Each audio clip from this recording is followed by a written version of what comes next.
écoutant ministre des Affaires étrangères malien, Abdoulaye Maïga, a fait fort. Déjà, avant de continuer la vidéo, je vous prie de vous abonner, liker et partager dans tous les groupes. On écoute. Vous ne l'aimiez pas, peu importe. 2.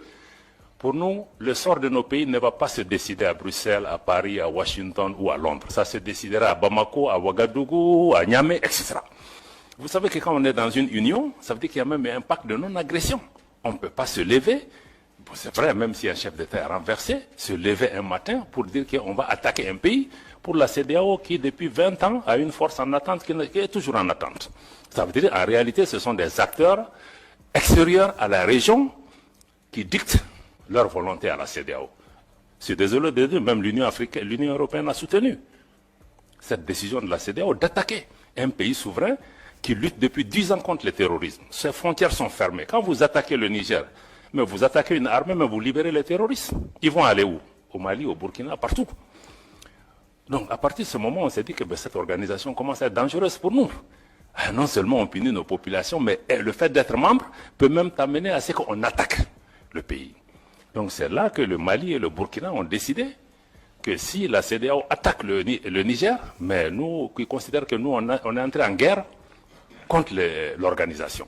Je pense que c'est notre réponse qui a d'ailleurs dissuadé. En définitive, les gens ont commencé à comprendre que bon, Niamey, ça ne sera pas une promenade de santé. On va faire face à 3 armées qui sont en guerre depuis 10 ans. Que vous l'aimez, que vous l'aimiez pas, peu importe. Pour nous, le sort de nos pays ne va pas se décider à Bruxelles, à Paris, à Washington ou à Londres.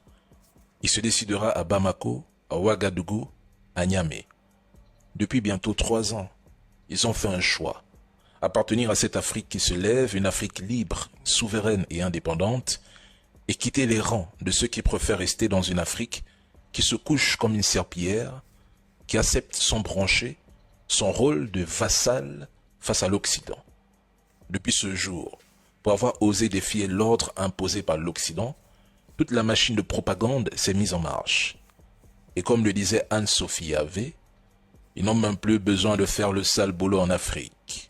Ce sont désormais des Africains qui s'en chargent pour eux. Ce sont les mêmes qui encourageaient la guerre contre l'AES, les mêmes qui prédisaient l'échec de cette alliance dès 2023, les mêmes qui qualifiaient ces pays d'instables, d'ingouvernables et de pauvres, qui reviennent par la petite porte pour intensifier leur coopération avec ces mêmes États. D'autres reconnaissent désormais l'AES comme une réalité géopolitique alors qu'hier encore, ils misaient sur son effondrement rapide et sa dislocation.